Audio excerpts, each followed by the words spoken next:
कैसे हो दोस्तों। आज के वीडियो में हम अकाउंटिंग बेसिक के बारे में जानेंगे। तो सबसे पहले अकाउंटिंग बेसिक में हम अकाउंटिंग साइकिल क्या है, अकाउंटिंग किसको कहते हैं, उसका डेफिनेशन क्या है, understanding of meaning of business transactions, फिर जो डिफरेंट फाइनेंशियल स्टेटमेंट्स हैं उसका मीनिंग क्या है, साथ ही साथ में उसका इंटरप्रिटेशन क्या है। फिर जो डिफरेंट फाइनेंशियल स्टेटमेंट जो है वो trading account, profit and loss account और बैलेंस शीट, ये तीनों की तीनों जो है वो रिपोर्ट्स है, उसको स्टेटमेंट भी आप बोल सकते हैं। तो accounting the language of business उसको क्या बोलते हैं, आप एक छोटा सा उसके बारे में सोचिए कि उसको आपके मन में क्या आता है जब अकाउंटिंग की बात हो। तो ये जो है ये through a systematic series of step it collect information about business transactions and generate report about an organization. तो लैंग्वेज ऑफ बिजनेस है।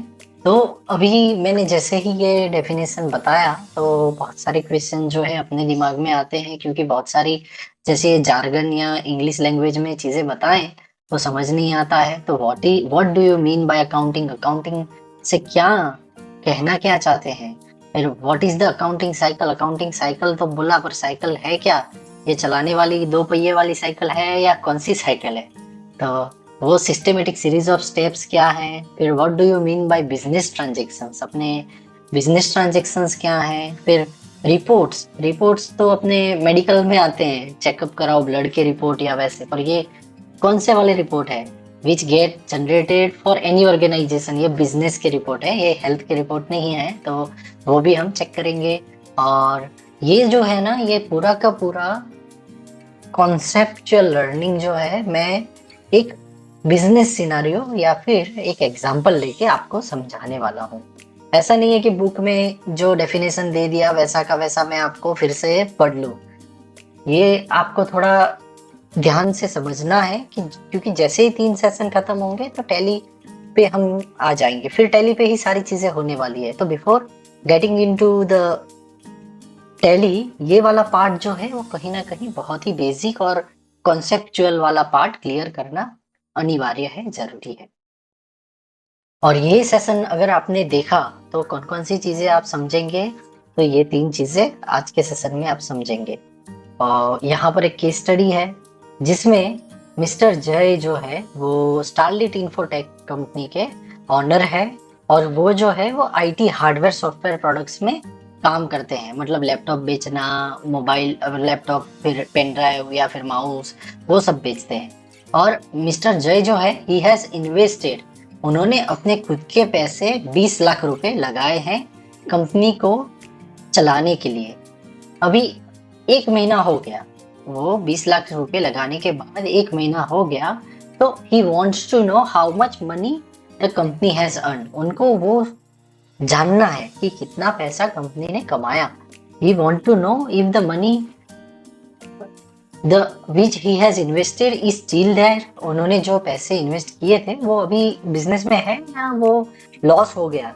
तो वो जो है ये सारी चीजें जो दिमाग में आती है वो without recording the activity of starlit infotech, अपनी जो स्टारलिट इन्फोटेक है उसका जो काम करता है डे टू डे में, जो भी वो ट्रांजेक्शन्स करता है वो रिकॉर्ड नहीं किए जाए तो फिर ये आंसर कोई भी नहीं दे सकता।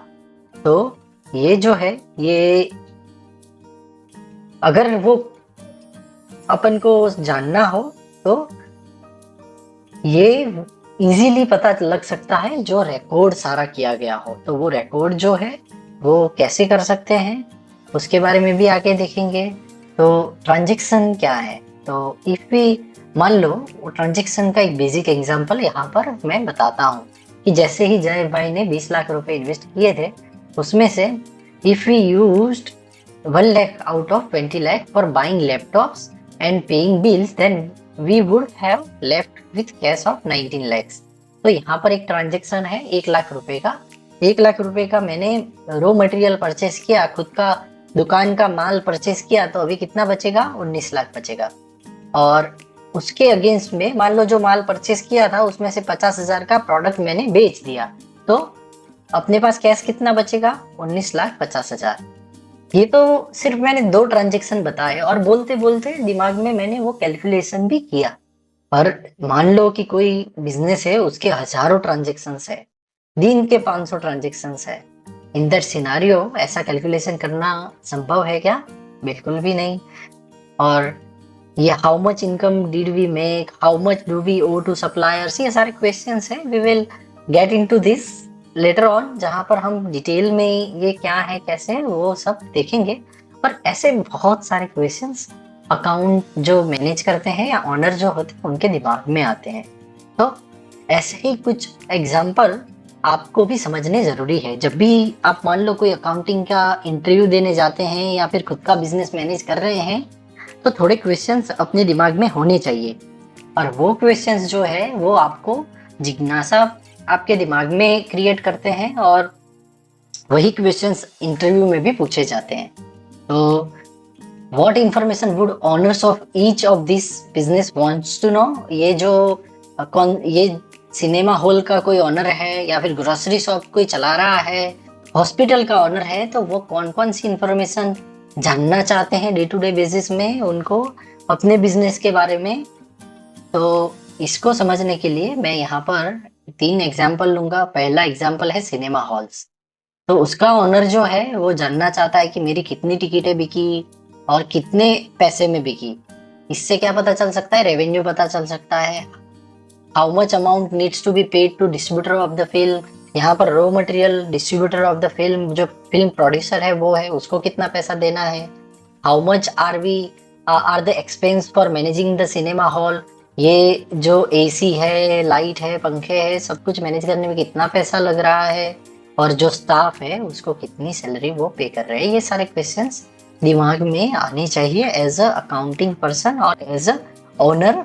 ये अपने दिमाग में ऐसे क्वेश्चंस आए तो फिर हम बहुत सारी चीजें कर सकते हैं और उसका सॉल्यूशन भी निकाल सकते हैं। ग्रोसरी शॉप हो तो वो कितना मटेरियल उसने परचेज किया, कितनी क्वांटिटी उसने बेची, ये पूरा स्टोर है उसमें से। वो कितने कस्टमर ने कैश में, कितने ने क्रेडिट में परचेज किया। यहाँ पर एक कैच है, क्रेडिट में कोई परचेस करता है तो वो पैसा वापस देगा नहीं देगा, उसको रिमाइंड करवाना पड़ता है कई बार। तो फिर वो सारे सिनारियों में अपने पास रिकॉर्ड है कि मान लो 500 लोगों ने क्रेडिट में चीजें ली है, तो सभी को राइट टाइम पे रिमाइंडर करना बहुत जरूरी है। तभी अपना कैश फ्लो जो है वो प्रॉपर मैनेज होता है। तो सिमिलरली जो शॉप का, ग्रोसरी शॉप का ओनर है, वो भी कहीं से परचेस करता है क्रेडिट में, तो उसको कितना पे करना है वो भी वो जानना चाहता है। तीसरा एग्जांपल हॉस्पिटल का था। तो हॉस्पिटल ओनर को कितने पेशेंट आए, कितना पैसा कमाया, कितने विजिटिंग डॉक्टर की सैलरी पे करनी है, सारा चीजें, स्टाफ की कितनी सैलरी है, ये बैंक का बैलेंस कितना है, ये सारी चीजें हॉस्पिटल ओनर्स को जाननी है। यहाँ पर ये 3 एग्जांपल हमने क्यों बताया, ये आपको सोचना था। अभी आप कोई भी और एग्जांपल देखते हो, मान लो जाते जाते कोई आपने मॉल देख लिया या कुछ भी देख लिया, तो विच आर द एक्सपेंसेस और what as a owner that person would think, ये वाला पार्ट अपन को सोचना है। तभी हम डे टू डे बेसिस में ये चीजों को इम्प्लीमेंट कर पाएंगे। क्योंकि बुक में पढ़ी हुई चीजें बुक में रह जाती है, हमें रूटीन में चीजों को लाना चाहिए जिसके चलते हम चीजों को एक्सपीरियंस कर पाए, चीजों को इम्प्लीमेंट लाइफ में कर पाए। तो बिजनेसमैन को कौन सी चीजें आइडिया देती है? Money flowing. मनी फ्लोइंग कैसे होता है? परचेज या एक्सपेंस हो तो। फिर अपने इनफ्लो कैसे होता है बिजनेस में? तो सेल्स कुछ करे या फिर कुछ इनकम आए। फिर how much material you bought and how much has been sold, और what is the balance stock. तो बैलेंस स्टॉक कैसे पता चलता है? तो purchase minus sales is equal to balance stock और क्लोजिंग स्टॉक। और प्रॉफिट कैसे पता चलता है? तो purchase cost plus margin, profit margin. Sales price minus purchase price करें तो प्रॉफिट मार्जिन जो है वो पता चल जाता है। तो ये सारे चीजें जो है एज ए इंट्रोडक्शन मैंने बताई, पर ये सारी चीजें हम और भी अच्छे से जानेंगे। तो when you will start recording all these transactions, जैसे ही ये एक्सपेंस, फिर सेल, परचेज, ये जैसे ही आप रिकॉर्ड करना एज अ अकाउंट ओनर या एज अ आप टैक्स कंसल्टेंट या फिर एज अ स्टूडेंट, जैसे ही आप बिजनेस ट्रांजेक्शन अपनी बुक में रिकॉर्ड करना चालू करते हो, तो ये जो सारे के सारे ट्रांजेक्शन्स है will run into multiple pages. आपकी पूरी किताब भर जाए पर आपके ट्रांजेक्शन उतने एक एक चीज का रिकॉर्ड रखते हैं। तो hence it is important to record it in systematic manner. अभी मान लो मैंने चीजें लिखना जैसे भी मन में आए कर दिया स्टार्ट, अभी क्रेडिट भी लिखा, साथ में डेबिट भी लिखा, साथ में परचेज भी लिखा, साथ में इन्वेस्टमेंट भी लिखा, तो फिर मुझे उसको टोटल करना हो तो बहुत डिफिकल्ट हो जाएगा। तो सिस्टमेटिक वे में रिकॉर्ड करना चीजों को बहुत जरूरी है। तो as a businessman it is very important for you to know whether your business is making profit और लॉस। सबसे पहला, अभी हर कोई, मान लो मैं भी कोई भी जॉब करता है, मैं यहाँ यूट्यूब में वीडियो बना रहा हूँ, तो आई नीड टू थिंक कि मैं प्रॉफिट कर रहा हूँ या लॉस कर रहा हूँ। वॉट आई ओन, मेरा एसेट क्या है, स्टॉक क्या है, what you owe to others, आपका लोन किसी से लिया है या सप्लायर से। तो success depends on the analysis and action on this information. जो आपके पास जितनी भी इंफॉर्मेशन है, आज का जमाना डेटा का है, तो डेटा में से एनालिसिस करके आप एक्शन लेते हो, कैसे लेते हो उस पे आपकी सक्सेस डिपेंड करती है। तो अभी हमने बहुत सारी चीजें थोड़ी थोड़ी फंडामेंटल लेवल पे समझी है। Now let's learn the accounting system by continuing with the example of Starlit Infotech which has been started by mister Jay. ये जो अकाउंटिंग सिस्टम है उसको और भी यही स्टारलीट इन्फोटेक के बिजनेस के जरिए हम समझेंगे। तो ये इन दिस सेशन आपको fundamental of accounting and inventory true story, एक पर्सन जो है जिसने खुद का बिजनेस स्टार्ट किया है, आप भी उसकी जगह पर खुद को सोच सकते हो और फिर आप सोचोगे तो बहुत सारी चीजें बहुत अच्छे से आप समझ पाओगे। तो fundamental of accounting and inventory हम समझेंगे।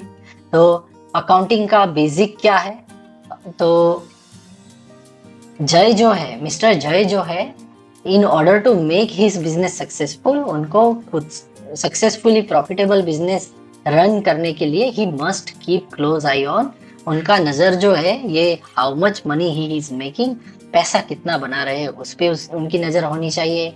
या फिर हाउ मच मनी, वो कितना पैसा किसी को देना बाकी है और कितना पैसा किसी से लेना बाकी है, कौन से दिन पे, वो whether he has enough cash, उनके पास पैसे है जो सस्टेनेबल उनके ऑपरेशंस है उनको कर पाए, ग्रो कर पाए, वो whether he has enough stock to fulfill the order place by his client on time, उनके पास इतने पैसे हैं क्या कि डे टू डे ऑपरेशन वो बेसिकली कर पाए, अच्छे से कर पाए। तो ये सारा जो है वो चीजें एज अ ओनर मिस्टर जय को पता होना चाहिए, और या फिर एज अ अकाउंटेंट या स्टूडेंट हमें पता होना चाहिए। तो ये स्टोरी को और आगे बढ़ाते हैं। अभी हमने स्टार्टिंग में थोड़ा प्रीफेस दिया था कि जिसमें 20 लाख मिस्टर जय ने इन्वेस्ट किए एज अ कैश। तो ये इन्वेस्टमेंट जो किया उन्होंने उसको क्या बोलते हैं, now let us understand difference between the owner and the business. यहाँ पर द डिफरेंस बिटवीन मिस्टर जय एंड स्टारलीट इन्फोटेक जो है उसके बीच का, द बिजनेस इटसेल्फ के बीच का डिफरेंस समझना बहुत जरूरी है। कई बार हम ऐसा सोचते हैं कि मिस्टर जय जो है वही स्टारलीट इन्फोटेक है, और ऐसा नहीं होता। अकाउंटिंग की दुनिया में we need to understand concept of separate legal entity। हमको ये कॉन्सेप्ट को समझना बहुत ही जरूरी है। कोई भी बिजनेस है उसका खुद का अस्तित्व है और वो खुद एक सेपरेट लीगल एंटिटी है, और उसका लीगल एक्शन कभी भी लिए जाए तो मिस्टर जय पे नहीं लिए जाते, स्टारलीट इन्फोटेक पे लिए जाते हैं। तो once Starlit Infotech is formed and registered with the required government authorities, कैसे कोई भी बिजनेस अपना रजिस्ट्रेशन गवर्नमेंट के साथ करता है, तो उसमें जीएसटी नंबर, उसका बैंक अकाउंट बिजनेस का होना चाहिए, पैन नंबर बिजनेस का होना चाहिए, एंड एक और चीज होती है, it is registration as per shop establishment registration act. ये 4 चीजें उनकी होनी जरूरी है। Different rule and regulation may apply according to different countries and even different states within India। अपने यहाँ पर डिफरेंट स्टेट में थोड़े बहुत कानून जो है स्टेट के हिसाब से लगते हैं, तो उसके हिसाब से उसमें थोड़े चेंजेस हो सकते हैं। Post this registration formalities, starlit infotech has become independent separate legal entity. जैसे ही ये सारी चीजें उन्होंने कर दी तो उसके बाद ये जो स्टारलिट इन्फोटेक है वो सेपरेट एंटिटी बन गया है and is separate from mister जय इन ऑल एस्पेक्ट। जो सारे के सारे जितने भी लीगल या कोई भी कानूनी कायदे हैं वो स्टारलिट इन्फोटेक पे अलग से लगते हैं, जो मिस्टर जय जो ऑनर है उनके ऊपर या उनसे जुड़े हुए नहीं होते हैं। You will understand this concept more in detail as we move further to record business transactions of Starlit Infotech। अभी थोड़े आगे बढ़ेंगे ना तो ये 20 लाख रुपए का क्या इंटेंशन है मिस्टर जय को, क्या उससे ताल्लुक है, स्टारलिट इन्फोटेक को क्या ताल्लुक है, वो थोड़ा देखेंगे और उसी से पता चलेगा कि ये जो है ये क्या है। तो अभी व्हाट इज अकाउंटिंग, अभी हमने स्टार्टिंग में थोड़े जार्गन्स देखे थे, अभी फिर से हम ये देखते हैं कि व्हाट इज अकाउंटिंग। तो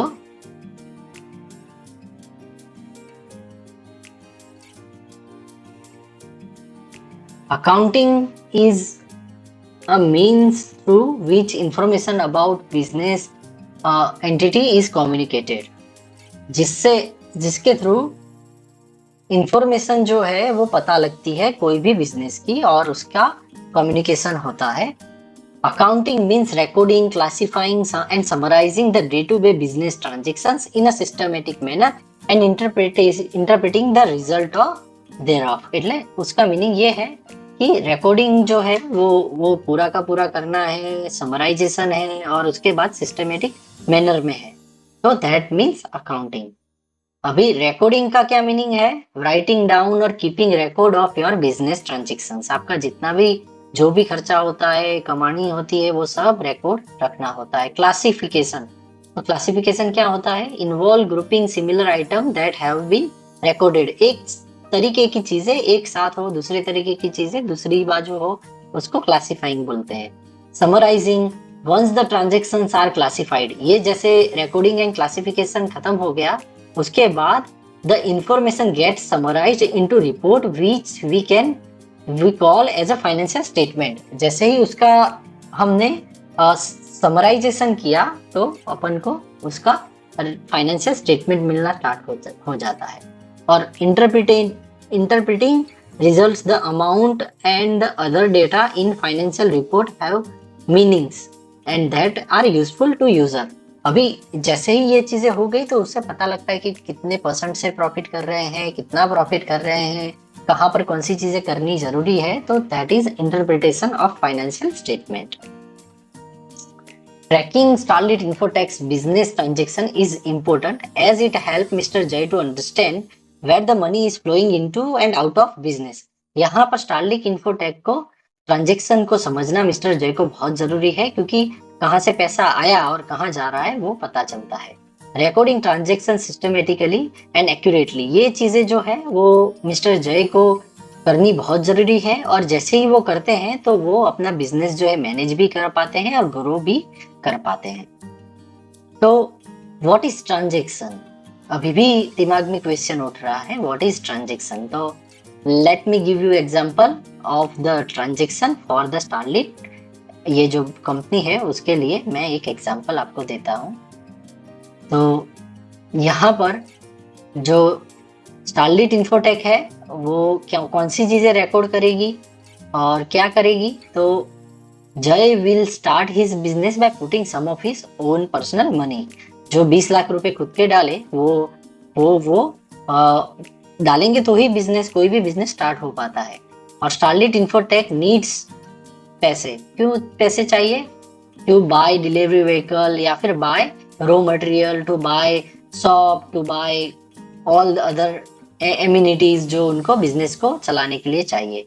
business will start buying goods for trading purpose, जो लैपटॉप खरीदे, या फिर business will start billing to their client for the goods sold, और बिजनेस विल कलेक्ट मनी, और वो पैसे भी देगा सप्लायर को, और वो सारे ऑपरेशंस के लिए वो पैसा भी खर्च करेगा, जो कन्वेंस है, एडवर्टाइजिंग है, सैलरी है, वो सब भी वो करेंगे। तो ये सारी की सारी चीजें जो है वो ट्रांजेक्शन के थ्रू होती है, और वो करने के लिए हम कोई ना कोई वाउचर का यूज करते हैं। तो what is voucher? Documentary evidence of transaction is voucher.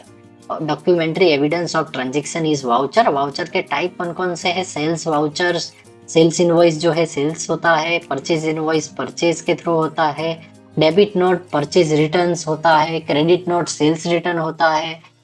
जैसे मान लो मैंने कोई चीज 5 लैपटॉप आपको बेचे और आप घर जाके चेक किया एक लैपटॉप खराब है, तो वापस दोगे तो मैं आपको क्रेडिट नोट देता हूँ, तो दैट इज क्रेडिट नोट। फिर journal voucher for any of this 4 transaction, journal voucher के जरिए थ्रू हम ये कर सकते हैं। What are the financial statements? तो फाइनेंशियल स्टेटमेंट्स क्या है? तो वो ऐसी इंफॉर्मेशन प्रोवाइड करते हैं कि जिससे स्टारलिट इंफोटेक की हेल्थ पता चलती है। जैसे अपना ब्लड रिपोर्ट चीजें बताता है, तो फाइनेंशियल स्टेटमेंट जो है वो स्टारलिट इंफोटेक का ब्लड रिपोर्ट है, मतलब वो उनकी हेल्थ बताता है। तो you should be able to read and analyze financial statement. और फाइनेंशियल स्टेटमेंट में कौन कौन सी चीजें होती है? एसेट, लायबिलिटी होती है, what Starlit Infotech owns, how much owes, कितना देना बाकी है, प्रॉफिटेबल है कि नहीं। ये अगर मैं फाइनेंशियल स्टेटमेंट को अंडरस्टैंड कर पाता हूँ तो ही मैं ये चीजों को समझ पाता हूँ और मेरे कंपटीटर से आगे मार्केट में रह सकता हूँ। What are the objective of accounting? Accounting का ऑब्जेक्टिव क्या है? तो प्रॉफिटेबिलिटी ऑफ द बिजनेस, और घर पे पैसा ले जाना वो भी है, और द बिजनेस क्या लाइबिलिटी है और क्या एसेट है, मतलब क्या ओ करता है या क्या ओन करता है।